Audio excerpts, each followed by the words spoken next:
Can you make me, You are. They won't let me screen share, Ron? You should be able to. Well, you are. Oh, here you are. Hold up. There you go. Sorry about that. No worries. There we go. Okay. So is this really the last? I thought we would meet every Tuesdays for a while. This is the last one in this series, and then there's Passover, and then there's a new Lunch and Learn series, I think that begins in May. That is correct. Cool.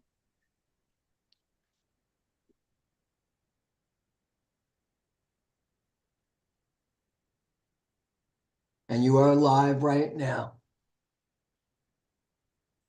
The voice of God. Ron Calver is the voice of God. I love that. Hello, everybody. Hello to everybody who is joining us remotely. And hello to everybody who is here with us in the room. Today we have our third installment of our exploration of Abraham Joshua Heschel's book, The Prophets.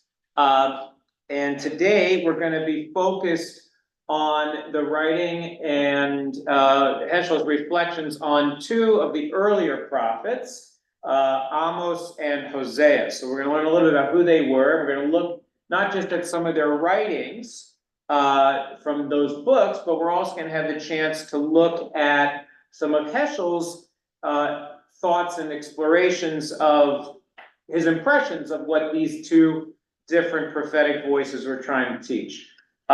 So looking around, Jack has apples for lunch, and is that a 7-Up? Yeah.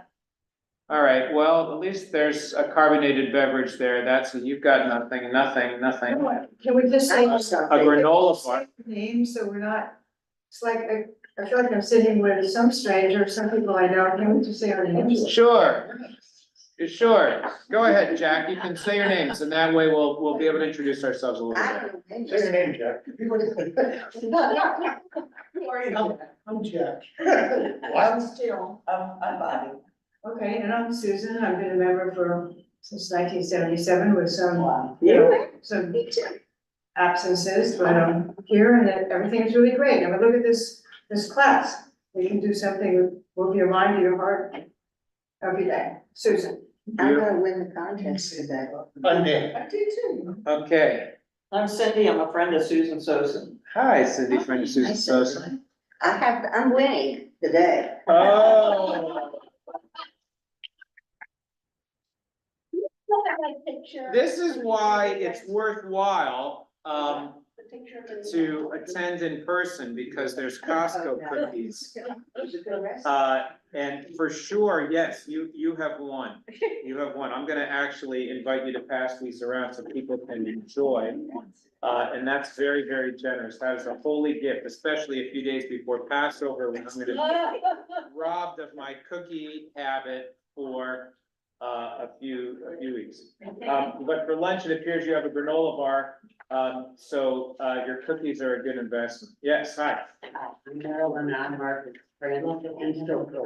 A chauffeur and a friend, Oh, my God. right? She drives at night. That's all you need, right? Okay, go ahead. I got these things that I'm like addicted to, they're called mango blueberry chia bowls at Trader Joe's, and they're really delicious. Yeah, okay, Trader Joe's is So good, yeah.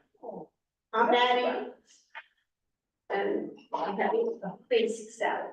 Yeah, but you made it at home, so that's good. I made it home with ginger dressing and chicken. Ginger dressing? No, that's a good salad. That's a good salad. And Susan Sosen is here, and Jason is here. We've got some others. I'm passing the cookies down this way.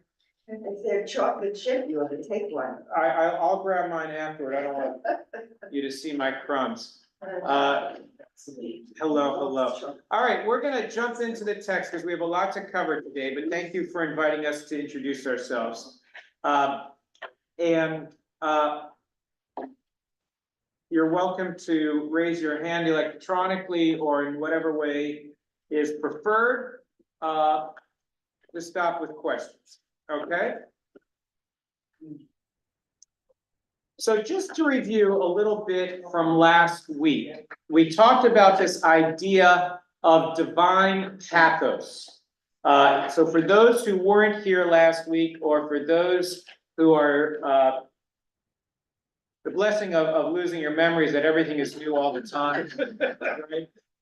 Right? Can somebody, share with us what divine pathos, right? That's a fancy phrase. What does Heschel mean when he talks about divine pathos? Like between man and God and. Yeah. Okay, so it is about the connection that a person shares with the Holy One, with the ultimate, and what is the nature of that connection? It's a nature. Well, when you hear pathos, Oh, we talked about that. It ain't no- It's like a partnership.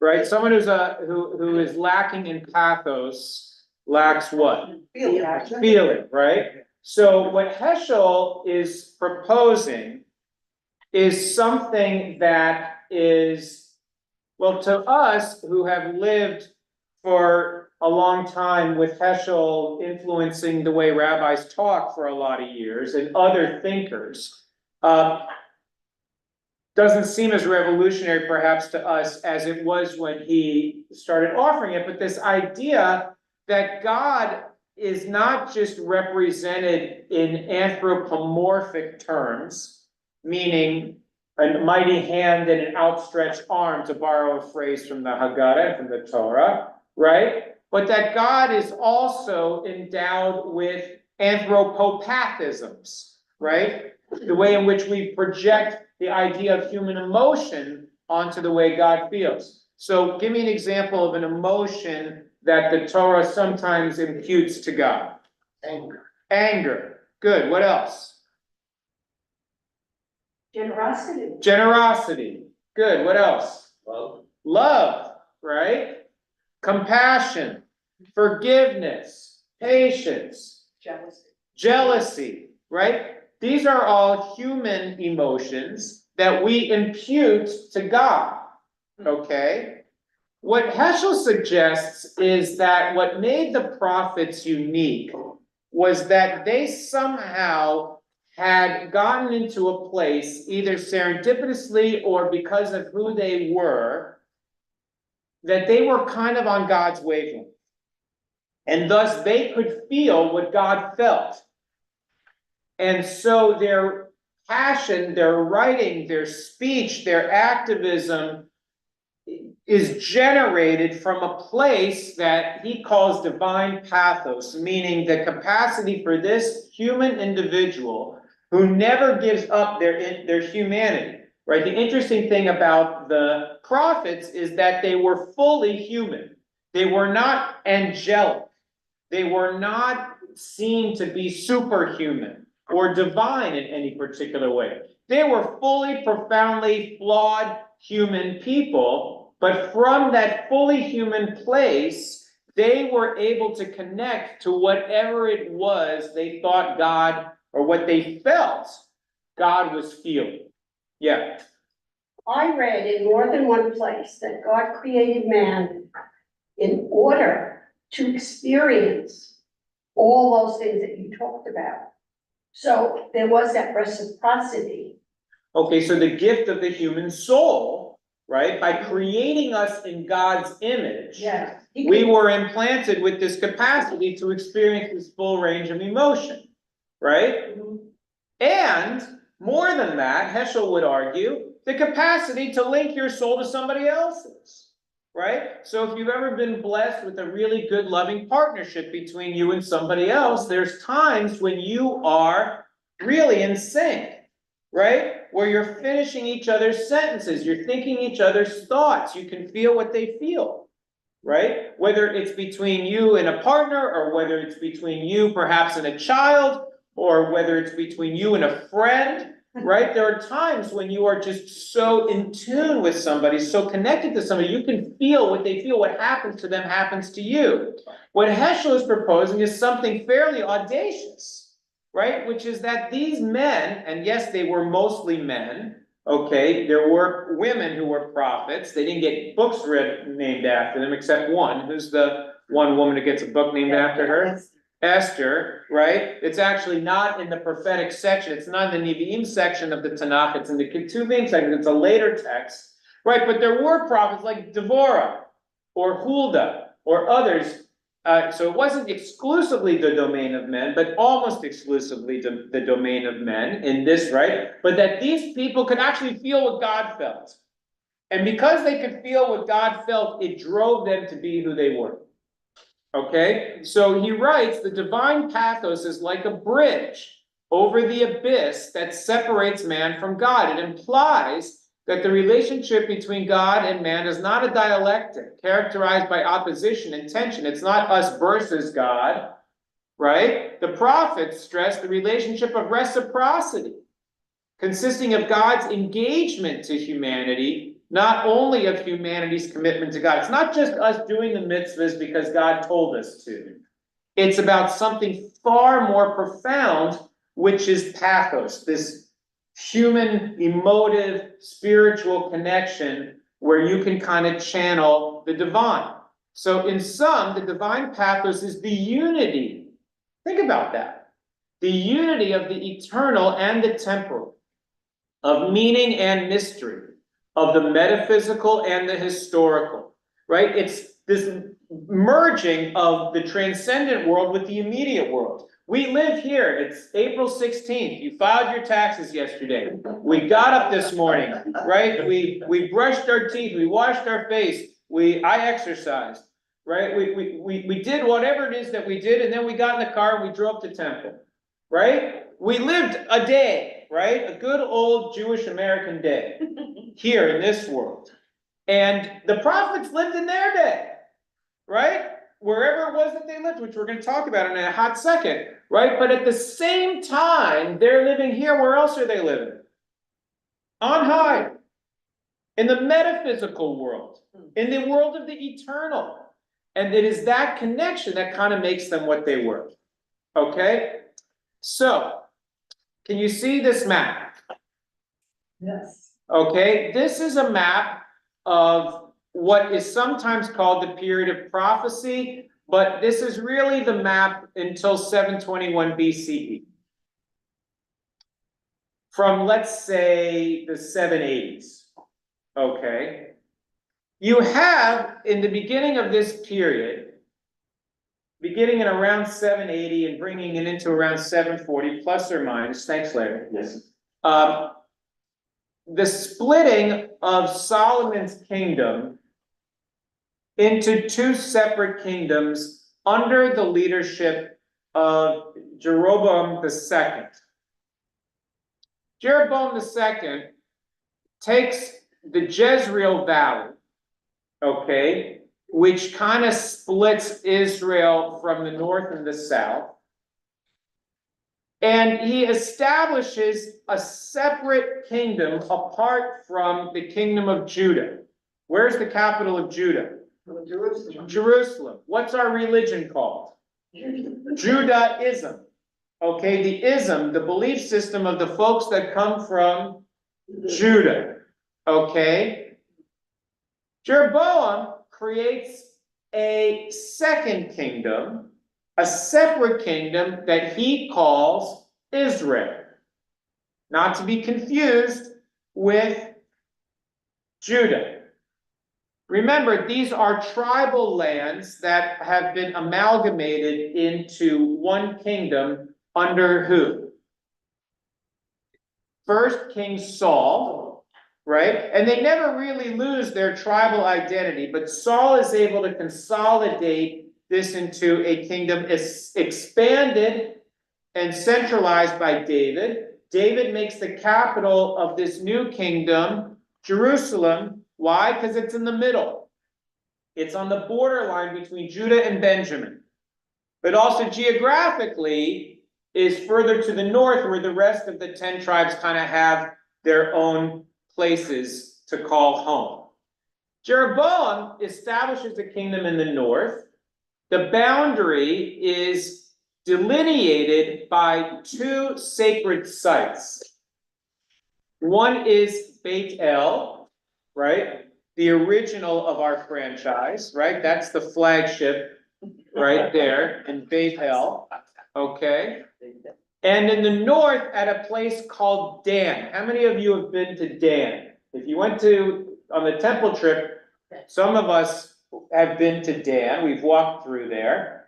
And you can see excavated by none other than the biblical archaeologists of the Hebrew Union College, go reform biblical archaeologists, a temple site in Dan, which delineated the northern border of the kingdom of Israel. Now, why do they establish temple sites in Beit El and in Dan? To say, hey, you don't have to go to Jerusalem anymore to perform ritual. You can go to our local temples and you can do your ritual there, which establishes that kingdom, not just in terms of its geographic boundaries, but also if I don't have to ever go to Judah, then I don't have to care about Judah, and this can become the predominant kingdom of the Jewish people. Does that make sense? Where was Shiloh? Wasn't that? Shiloh is south and west of Jerusalem. Okay, Shiloh, I don't know if you can see it. You see where it says Lachish? Yes. Where's your book? Shows. It's the. Shiloh, to use my little bouncing ball, Shiloh is like in this area. And that was before Jerusalem, Well, Jerusalem was taken by King David, uh-huh. okay, and then he decides to put the temple on top of the mountain, right, Mount Moriah, which has all kinds of earlier connotations, okay? But Saul, Shaul, right, has the ark and the temple here in Shiloh, which is a little closer to the battle places against their prime enemy, which are who? The Philistines, right? Okay, so eventually the kingdom, and you have to think about this, right? How good a king Jeroboam II was. He ruled for 40 years. For 40 years. That's a very stable kingship, right? And they had lots of prosperity and things were going pretty well up there, except Jeroboam was not nearly as strict at enforcing what we would call the social justice mandate that comes from Torah and tradition. And there's a prophet who comes from an area not far between sort of Jerusalem and Beit Lechem, okay? If you take the road, how many of you ever been out the back door of Jerusalem heading down to the Dead Sea? Right, you go, now it's a tunnel now. It used to be you had to go around, but now it's a tunnel that goes under Hebrew University and spits you out into East Jerusalem and on your way out toward Ma'ale Adumim and south down toward the Dead Sea. If you've been on a bus, right, heading north, you've probably been spit out the back door of Jerusalem that way. If you go down that road, call it 20 kilometers or so, you're gonna get to a little village called Tekoa. That's where our boy Amos is from. Okay? And Amos is a shepherd. He dresses sycamore trees. He's a regular dude. And where does he live? He lives in the southern kingdom of Judah. But when he hears about what's happening in the northern kingdom of Judah, and this erosion of championing the rights of the underprivileged, of the vulnerable, of the weak, and that in the midst of this glorious prosperity that's being enjoyed under this wonderful separatist king, that there are still people who are starving and being taken advantage of and who are being oppressed, it launches Amos into prophecy, and he leaves his home in Tekoa and heads north to prophecy into the northern kingdom of Israel. He's not from there, okay? He goes there because he has what to say. So Heschel writes, when Amos appeared in the north, there was pride, plenty, and splendor in the land, elegance in the cities, and might in the palaces. The rich and their summer and winter palaces adorned with costly ivory. Where do they get the ivory from? Africa, right? It's expensive. Gorgeous couches with damask pillows. Where are damask pillows from? From Syria, from Damascus, right? On which they recline at their sumptuous feasts, right? We're all channeling this a little bit for Seder when we get ready to recline and to eat. They planted pleasant vineyards. Is there such a thing as a non-pleasant vineyard? Has anybody ever been in an ugly vineyard? They're all kind of pleasant, I guess, right? Anointed themselves with precious oils. Their women, compared by Amos to the fat cows of Bashan, were addicted to wine. Now, being compared to a cow was not a bad thing, okay, in ancient times. Today, if you compare your beautiful wife to a cow of Bashan, you may not be getting so much happiness later on, but You'll be sleeping on one of those. you might be sleeping Yeah. of Bashan, right? But no, this was, right, because in a society where people were prone to poverty and want, what did it mean Now, if you were a bye. little Where are you? Phyllis, you gotta. Goodbye. Oh, I'm Phyllis, sorry. I'm sorry. that's all right, there you go, okay. But tell them to have a good trip. Okay, so, at the same time, you love all the pictures I found, didn't I find great pictures? At the same time, there was no justice in the land. The poor were afflicted, exploited, and even sold into slavery. For those who come on Shabbat morning, why were people sold into slavery? Debt. They had a debt they couldn't pay, okay? And the judges were corrupt.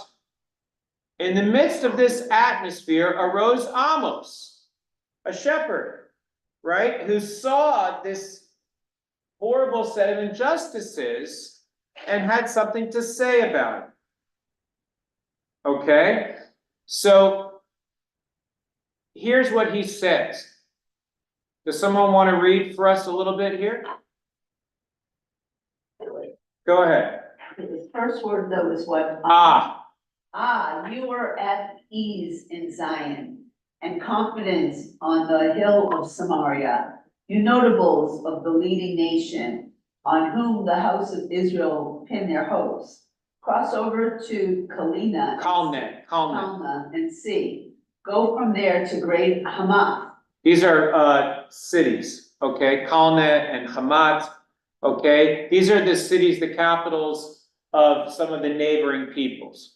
And go down to Gath of the Philistines, and you better than those kingdoms. Are you better than those kingdoms, right? If you go down to Kalne, or you go to Hamat, or you go to any of the fancy cities of the Philistines, what do you got that's better than them? Right? Keep going. Or is their territory larger than yours? Yet you ward off the thought of the day of woe and convene a session of lawlessness. So what is Amos saying? This is in the middle of the book in chapter 6, but what's his point here? Needs to set this, they need to get their houses in order. They need to get their houses in order. What else is he saying? That's how lunch and learn, is that what it is? Okay. Phyllis, you can only unmute when I let you. Okay, but you can answer the question if you want, Judy. Or Phil, anybody? Right, so what he's saying is, what makes Israel a worthy kingdom? It's not because it's any prettier, it's not because it's richer, it's not because it's larger. What makes a Jewish kingdom a worthy kingdom is because it's more righteous. Why would God love your kingdom more than any other? It's not any prettier than Hamat, it's not any better than Kalne, it's not any stronger than the Philistines. It's because it should be more righteous, except this kingdom is not, right? Keep going, Dory.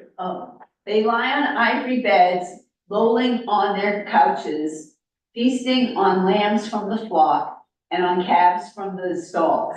They hum snatches of song to the tune of the lute. They account themselves like David. They drink straight from the wine bowl and anoint themselves with the choicest oils. All right, so stop there for a second, right?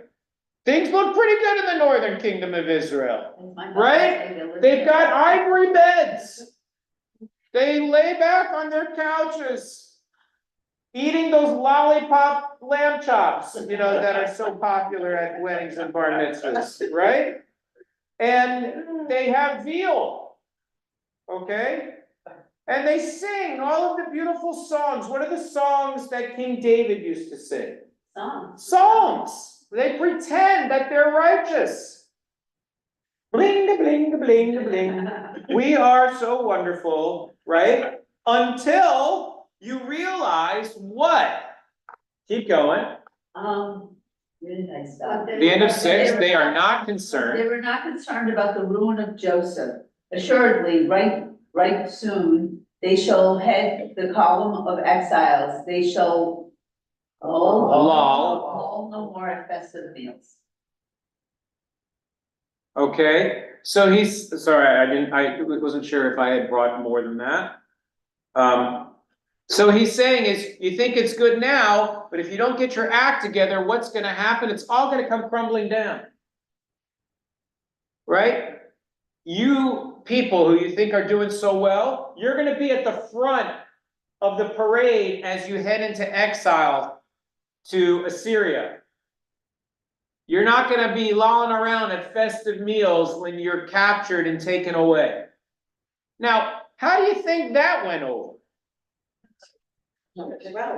Probably not. Right? How would it go if somebody showed up in the middle of New York City or ran for president and said, the Russians are gonna be carting you away in a few years. The Chinese are gonna be eating your lunch. Right? Our enemies are going to take over the country. You'd be like, we're the United States of America. We got the strongest military in the world. We're the land of the free and the home of the brave. What are you talking about? Right? Or, so either you'd ignore him or you'd punch him. Right? Don't talk about my country that way. So, at the beginning of the book, Amos turns his gaze to the injustice that you see around, okay? So here's how the book begins. The words of Amos, the sheep breeder from Tekoa, who prophesied concerning Israel in the reigns of King Uzziah of Judah and Jeroboam, son of Joash in Israel in the north, right? This is because he's from the south, so they tell you who was on the throne in the south, and then they tell you who was on the throne in the north. A couple of years before the big earthquake that everybody knew about. And here's what he said, God proclaimed. Think about the language. This is what captures Heschel. God roars from Zion, shouts aloud from Jerusalem, and the pastures of the shepherds shall languish in the summit of the Carmel. Where's Carmel? Haifa. Haifa, right? Shall wither. Right? God is not, it looks like everything is going so beautiful. They have this beautiful, prosperous country, but not if you continue your unjust behaviors. God isn't whispering this message. God is. Now, if God were roaring a message, what would you assume? Everybody would hear it, right? But apparently, who is the only one who hears the roar? Amos. But interesting, what Heschel talks about is the fact that to the average Jew, there is nothing to hear. To Amos, it's a roar in his soul that he can't ignore. Yeah. I'm just curious, I know they were all courts, but were they from memory They're all what? Right, he said they're all poets. They're poets. Many of them write in poetry and in verse. Okay, so was it just handed down from people? Was it written? I mean, I'm just, it's. Yeah, if you look in the Bible, it's all written. No, but it was taken down. How it came to be the book of Amos, whether it was somebody who transcribed or whatever, they don't really say. Okay, or whether he wrote it, or whatever, or But they had to be like, something. or if this is an allegorical, did a guy named Amos really go to the north and speak on a particular Tuesday? I don't know, right? But whoever wrote the book of Amos was capturing teachings that they wanted a guy named Amos to take credit for. So was it pseudepigraphic? Maybe. It's hard to know, and we don't have an historical record. How did the two kings that were in Judah, and one of them Solomon really wanted as his successor, which one was that? And then Jeroboam how was he related? It's a long story, and I don't wanna get into it, because it's gonna take us away from what we're trying to do. We'll do another class where we talk about that, but that's a tangent I'm gonna try very hard not to go down. Aren't you just going back to what you said, I think last week, what a prophet is? A prophet sees things clearly. Right, A direct line that maybe the average person is unaware of. right, exactly. He hears a roar. It's not a whisper, right? Like Elijah, right? Hears a still soft voice, right? Right? That's not how Amos is hearing. Amos is hearing this as a roar. So Amos continues, right? And he has this sort of colloquial expression. For 3 transgressions of Damascus, for 4 I will not revoke the decree. Meaning I'm gonna zap the Assyrians. Why?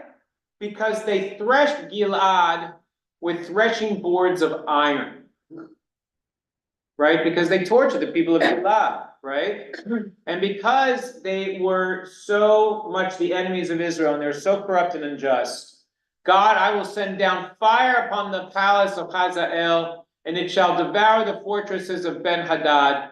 I will break the gate bars of Damascus, and wipe out the inhabitants from the valley or the vale of Aven. And the sceptered ruler of all of these Assyrian strongholds are going to be destroyed, and the people of Aram are going to be exiled to Kir, all right, which is Yerimsveld, right, which is as far as you could go. Says God, not says me, says God. Then he's going to get into the next, all right. Now he's going to talk about who's from Gaza, the Philistines, okay. Thus says God, for 3 transgressions of Gaza, and for 4 I will not revoke the decree. Why? Because they exiled an entire population, which they delivered from Edom, right? This is how they treated the Edomites. This is how they treated people in the south. Well, I will send down fire upon the wall of Gaza, and it shall devour its fortresses, and I will wipe out the inhabitants of Ashdod and the sceptered ruler of Ashkelon, and I will turn my hand against Ekron, and the Philistines shall perish with no remnant. Shabbat shalom, right? Thus says God. So if you're listening to Amos and you hear him rail against all of your enemies, you're going to be like, yeah, man, preach it. Scream it if you mean it, right? But then he turns his attention inward. Heschel writes, what had provoked the anger of the Lord? What had happened to shatter his thoughts? Again, forgive the gendered language. The answer is given in an account of events that had happened in the world of which Amos was a part. 2 things stand out in the prophet's condemnation: the absence of loyalty and the absence of pity.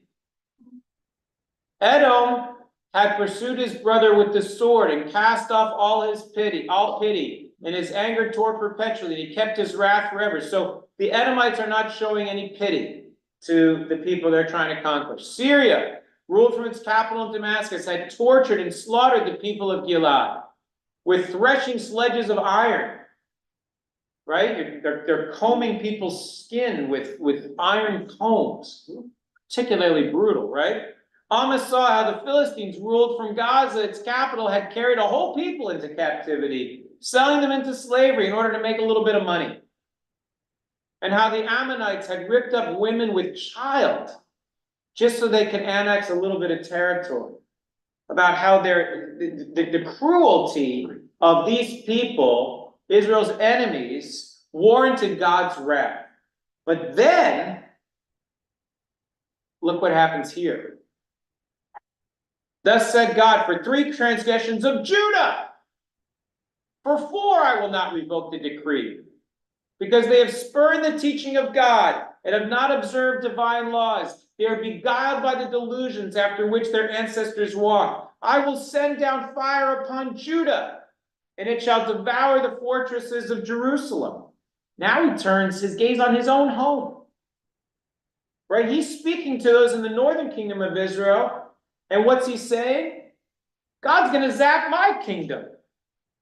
And if you think God's going to zap my kingdom, look what's going to happen to your kingdom. But why is he gonna zap Judah? They were. Because he's saying God doesn't distinguish corruption and immorality. You think you're the chosen people? We think we're the chosen people. We think God loves us more? Not if we behave like this. And it's not just us, right? Because again, he's speaking to the people in the north. So if you're in the north and you hear him castigate the people in the south, you're like, yeah, man, I never liked that place anyway. That's why I live up here. But then he reserves his wrath for the people to whom he's speaking. For 3 transgressions of Israel, for 4 I will not revoke the decree, because they have sold for silver those whose cause was just, and the needy for a pair of sandals. You who trample the heads of the poor into the dust of the ground and make the humble walk a twisted course. Right? So what's the first thing he's mad about? Injustice. Yeah, that you're selling out, right? What does it mean to sell someone whose cause is just for silver? What's that called? A bribe. You take bribes, which means you don't render honest justice, because someone whose cause was just got a bad shake in court because everybody was bribed. So for a little bit of silver, you trashed your whole society. And what does it mean, the needy for a pair of sandals? It means you sold someone into slavery just so you could get a little bit of money to buy a pair of shoes. What the hell's wrong with you? It's a human being. Forgive the debt. You who trample the heads of the poor into the dust, you make the humble walk a twisted course, meaning you're making the poor people, the vulnerable people, have a harder life than they need. Then he gets into the other kinds of profanity. Father and son go to the same woman. Whoops. Right? And thereby profane my holy name. They recline by every altar on garments taken in pledge. This is a passage that comes from the Holiness Codes. It says you're not allowed to keep a laborer's garment as a pledge overnight. Right? Because remember, no one had a closet full of clothes. Right? If you wanted to give a pledge, hey, I'm going to come back and pay my debt, you might give them the only other thing you have to wear. So if you're sitting by the altar, what's the altar? That's where you commune with God, right? But he's making a point at the fact that Jeroboam set up altars not in Jerusalem, right? In Beit El and in Dan. So if you're sitting by your fake altars where you say, oh yes, well, we still worship the same God as you, bull! Because you can't lean on the altar holding on to someone's garment that you took in pledge when that guy's got nothing to wear. And you can sit in your temple and drink wine that you bought with fines you imposed on people. Right? He's railing against the injustice of this time. So Heschel writes, it was not only iniquity that aroused the anger of the Lord, it was also piety, upon which his words fell like a thunderbolt. Sacrifice and ritual were regarded as the way that leads to the Creator, but these folks, right? The men of the institutions dedicated to sacrificial worship were powered and revered, and then came this guy and said, you're all corrupt. And what am I gonna do with your offerings if you continue in your corrupt ways? Do I care? No, he writes, if you offer me burnt offerings or your grain offerings, I'm not gonna accept them. I will pay no heed to your gifts of your fatlings. It's great, spare me the sound of your hymns. Go sing psalms somewhere else. I don't wanna listen to your lutes, right? What do I want? Justice. This is a famous passage that you're probably familiar with. Let justice well up like water and righteousness like a mighty stream. So, how do you think the people in the northern kingdom liked him? Not very much. So Amaziah, who's one of the priests in the northern kingdom, says to him, go, someone want to read this for us? Go ahead, Susan, I'm gonna make you read it. Seer, off with you to the land of Judah, earn your living there, and do not your proselytizing there. Oh, and do your proselytizing there. Do not ever prophecy again at Bethel, where it is the king's sanctuary and a royal palace. Okay, so he says to Amos, you want to be a prophet? Go home. Go talk to your people. But don't stand here in Beit El, where we have a temple in the king's palace, and no one wants to hear it from you. Right? Which is generally speaking, how prophets are generally greeted. Now, what does Amos say back to him? Go ahead. Amos answered Amaziah, I am not a prophet, and I am not a prophet's disciple. I am a cattle and tender of sycamore figs. But God looked me away from following the flock. And God said to me, go, prophesy to my people Israel. Okay, so Amos says, listen, I would if I could, trust me. I'm not really a prophet. I'm a shepherd. I tend sycamore trees, right? But I'm not here because I'm loving this. Trust me, I've got things I would rather do. However, I'm here because God made me. God took me away from my flock and said, go talk to that north, go talk to my people. God hasn't forsaken the people in the north, but God is incensed by what they said. And so Amos continues. You want to keep going? Go ahead. And so hear the word of God. You say, I must not prophesy about the house of Israel or preach about the house of Isaac. But this, I swear, is what God said. Your wife shall play the whore in the town. Your sons and daughters shall fall by the sword, and your land shall be divided up with a measuring line, and you yourself shall die on impure soil. So he says back to Amaziah, this is rough, right? You keep going down this path, your wife is gonna get raped, your children are gonna get killed in battle or slaughtered by an invading army. Your land is gonna get divided up by other people who say, all right, I'll take this piece, you take that piece. And you're gonna go into exile and die in somebody else's country. It's difficult, right? And the person he's saying this to is a priest, right? No, Well, he's talking to the leadership, right? He's speaking truth to power. So just to sort of do this, and we're gonna move on to Hosea, because I see that, yeah. About the prophets, were they all reluctant? Were they all like Moses, like why are you picking me? Depends on kind of who you talk to. And the answer is, some were more willing than others. So like if you read the beginning of the book of Isaiah, there's a whole scene at the beginning of the book of Isaiah where he talks about his election. Where he says, listen, I'm a man, I would do it, but I have unclean lips. And there's a mystical scene where an angel takes a coal from the fire and puts it on his lips to purify his lips so that he can speak God's word. So there were others, but none, like we talked about last time, you can't try out for it. Right? You can't say, you know what, I was gonna do auto mechanics, but I'd rather be a prophet.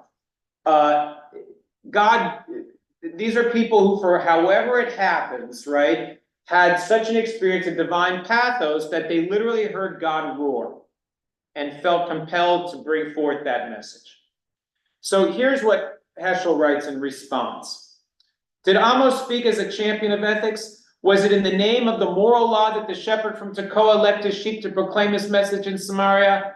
Amos insisted it was God whose call he followed. It wasn't him, right? It wasn't just because he was incensed, right? You read the newspaper and you're like, can you believe this? Can you believe this, right? Maybe nowadays we have social media, you forward, can you believe this, right? Because you're individually incensed about this. Amos is like, no, that's not the issue. It was God who was incensed and made me go. There is a living God who cares. Justice is more than just some abstract idea or norm. Justice is a divine concern.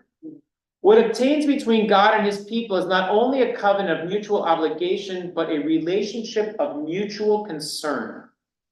It's not God wants it to be just for justice's sake. God sees the suffering of the oppressed and says, that hurts, right? And it's appropriate, of course, that we are talking about this a few days before Pesach, because what does God say to Moses in Exodus before sending him on his prophetic journey? In 5 separate ways, we've studied this in so many different contexts, right? God says, I'm aware, I feel, I've heard the suffering of the Israelites, and now Moses, go and redeem them. Right? I feel it. There's an idea, of course, that the reason why Moses gets picked is because he himself also felt it. He also had that experience of divine pathos. He saw the suffering of the Israelites and felt compelled to act. And God is saying, hey, you and I are on the same wavelength. Because I feel the suffering of the Israelites and I feel compelled to act. And so he goes. The message of God is not an impersonal accusation, but the utterance of a redeemer who is pained by the misdeeds and the thanklessness of those he has redeemed. His words are plaintive and disconsolate. So we're going to move on to Hosea. So who was Hosea? Hosea was married. He's contemporaneous with Amos, a little bit later. Hosea lives at the time, at the end of Jeroboam II's reign. And then if you go from this period of stability where you had the same guy on the same throne for 40 years, in the next 10 years, there were 5 separate kings, 3 of which took the kingship through a coup. So you go from this period of great stability and prosperity to a period of chaos bordering on anarchy and destruction. He was married, father of 3, and well acquainted with agricultural life.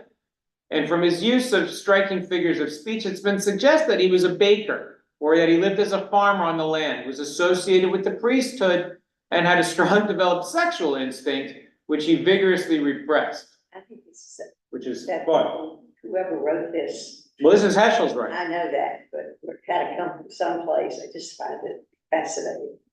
With the same right, we could suggest that he was a lover of the desert and an expert on lions, panthers, and bears. Say it. Oh my. Thank you. Okay. Hosea began his prophetic activity in the prosperous days of the reign of Jeroboam II and lived through the anarchy which followed his death. And during the period of Tiglath-Pileser, okay, so Tiglath-Pileser was the leader of the Assyrians. Okay, the kingdom of Israel was in a state of anarchy, and they took advantage of that anarchy, eventually conquering the northern kingdom in 721, right, with the destruction. But in the period that followed, it was sort of a mess, and they were always sort of dealing with the Assyrians and the threat of the Assyrians until finally the northern kingdom was destroyed. So within 10 years of following Jeroboam's death, Israel had 5 kings, 3 of whom were seized the throne by violence. And in the northern kingdom of Israel, Menachem, who had usurped the throne, became a vassal of Assyria. Okay? If you're going to lose, you might as well see if you can be the leader of the subservient state, so at least you get a fancy palace, even if everybody else is oppressed. Okay, but what did, did I go so far? Okay, so, did I lose? All right, I think I went in the wrong order. Okay, so Hosea was told by God to go marry a girl named Gomer, whom he loved. And for a time, they were happy in their mutual affection. They had 3 kids. And the names of his kids are Bad Things Are Coming. Okay? One of the kids' name is Lo Ami, meaning you're not my people. Don't name your kid You're Not My People. Okay? Hey, not my people. Come over here and scratch my back, right? Like, so if you, I don't want to get into all of it, but if you look at the first chapter of Hosea, you'll see he doesn't love his children very much. But then what happened? He discovered that Gomer had been unfaithful and had given herself to many lovers. Now, in ancient times, if you found out that your wife had been an adulteress, what did you do? Well, she might have to be killed, right? But either way, she's gone. Either she left or she was sent away, because that's what you do, right? As Hosea writes, no pity for the children because they are the children of harlotry. She that conceived them had acted shamefully. But then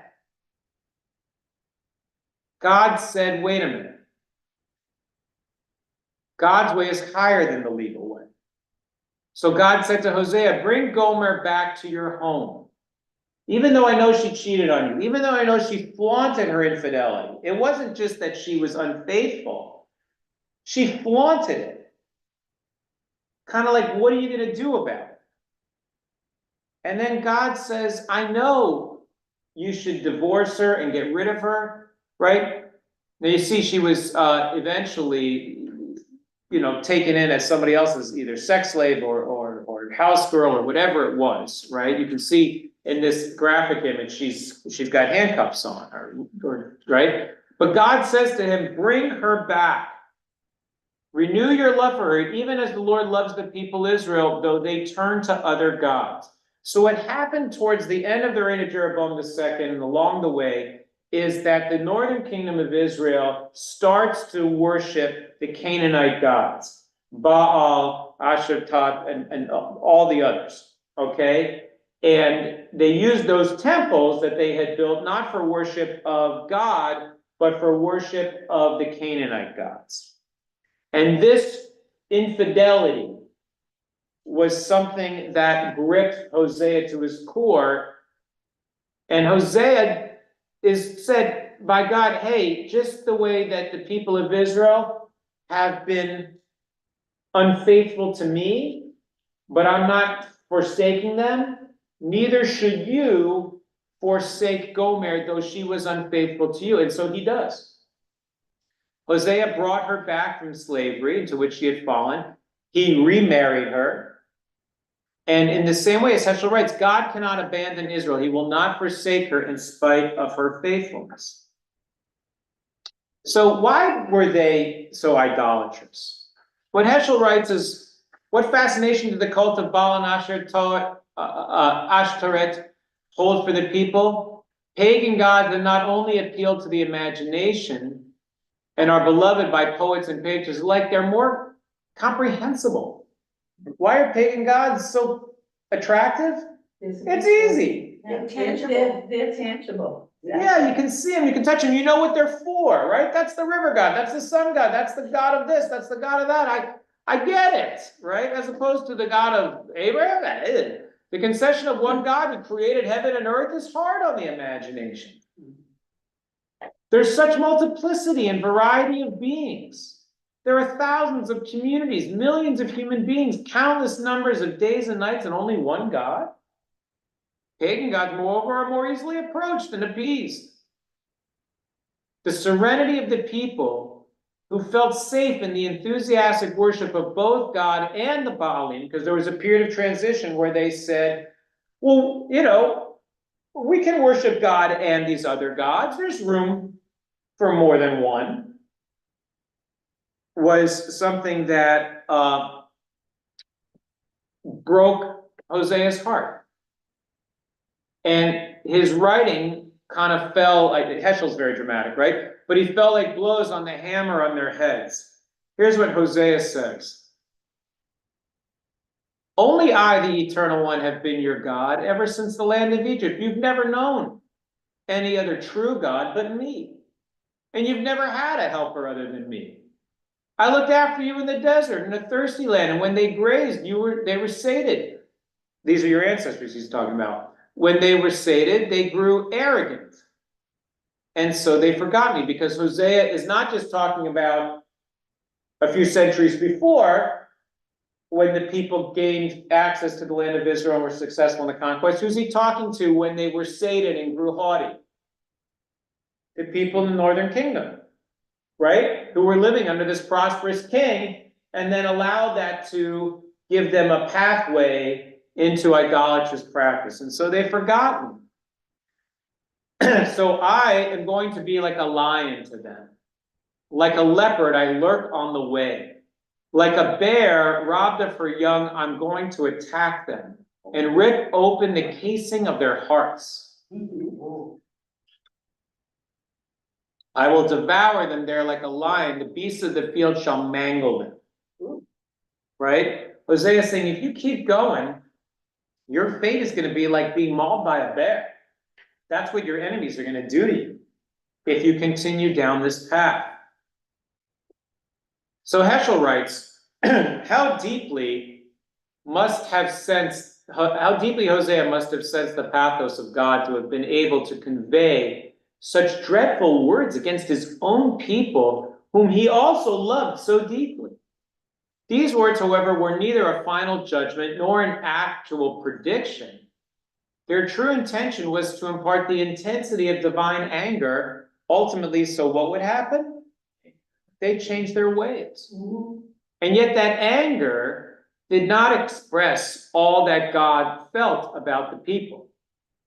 Intense is his anger, but profound his compassion. It is as if there were a dramatic tension in God. Anybody know someone else who felt a dramatic tension? Another prophet of the same period? Give you a hint, Yom Kippur afternoon. Jonah. Jonah is the prophet to the leader of the northern kingdom of Israel. And God goes to him and says, go to the capital of the Assyrians, to Nineveh, right? And tell them that God is going to get them.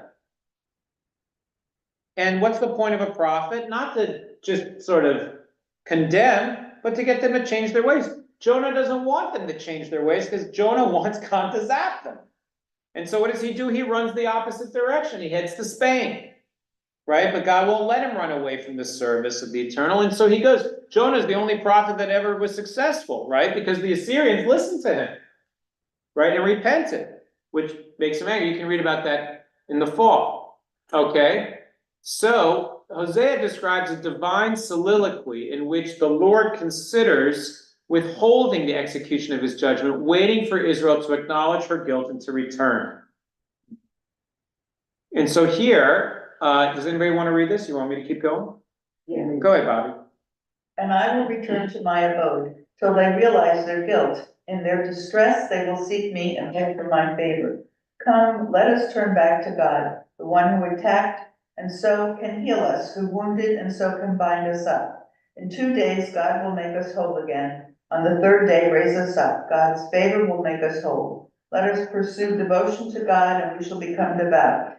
As sure as daybreak is God's appearance, which will come to us like rain, like latter rain that the earth. Okay, so he says, right? I don't want to kill them. I want them to come back, because just as God can zap you with punishment, so can God heal you, right? And that's ultimately what God wants, right? And I love the extra. It'll be 3 days. That's all, just 3 days and everything will be fine. Yeah, if you're Yeah. ready to return. Yeah, Jack? By the way, I think Joe was actually correct. Because basically, they were defeated by the people of Nineveh. Mm-hmm. It's, you know, it was a mistake in time. Judith, you were saying something? No, Okay, so Hosea tends to refer to the northern kingdom as Ephraim.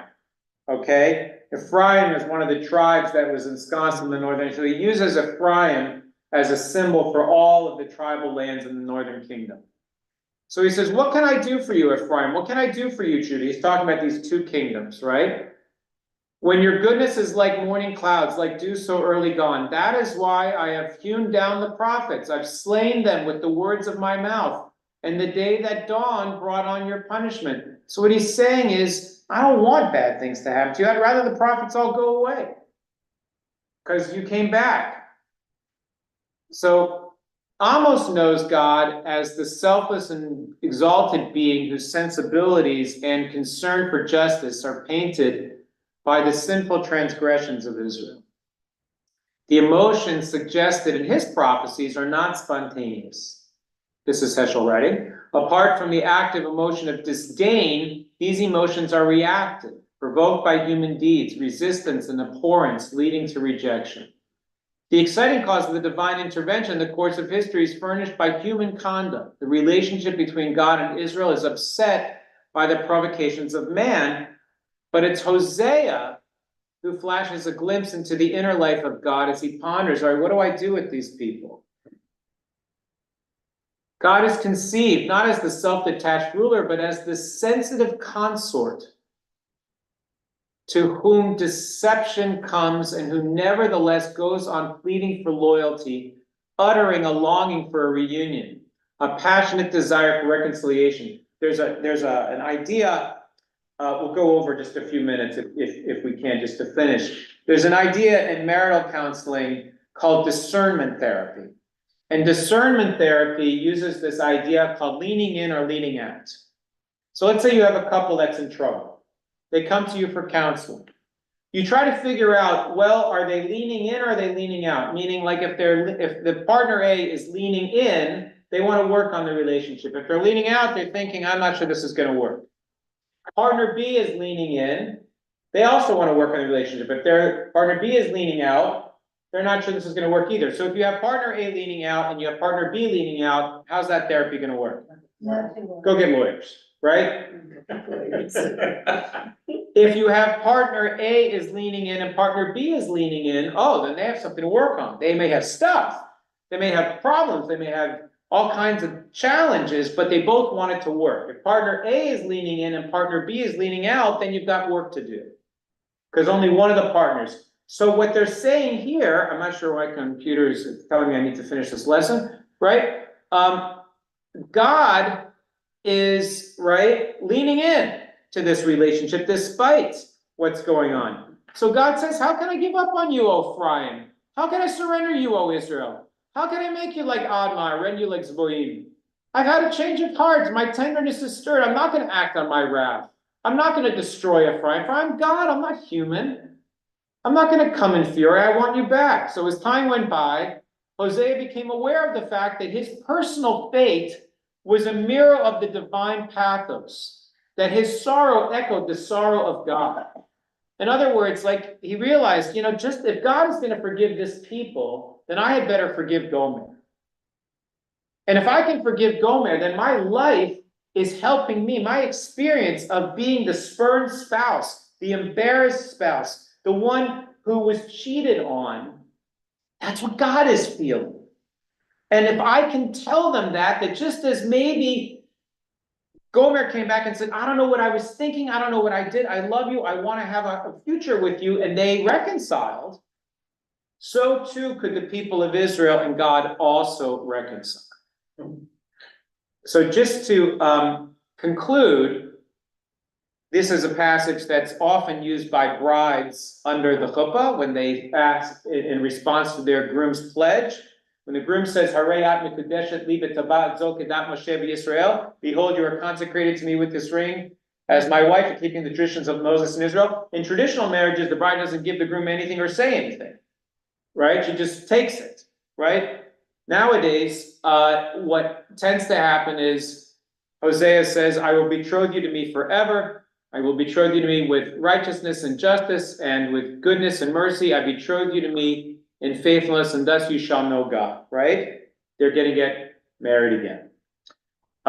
So that's Amos and Hosea. It's a little bit about how Heschel looks. You can read the book, The Prophets, if you want to get a little into what Heschel is thinking about. But in our day and age, as we sometimes feel like the world is a little topsy-turvy and everybody's running in the wrong direction, there are antecedents for that.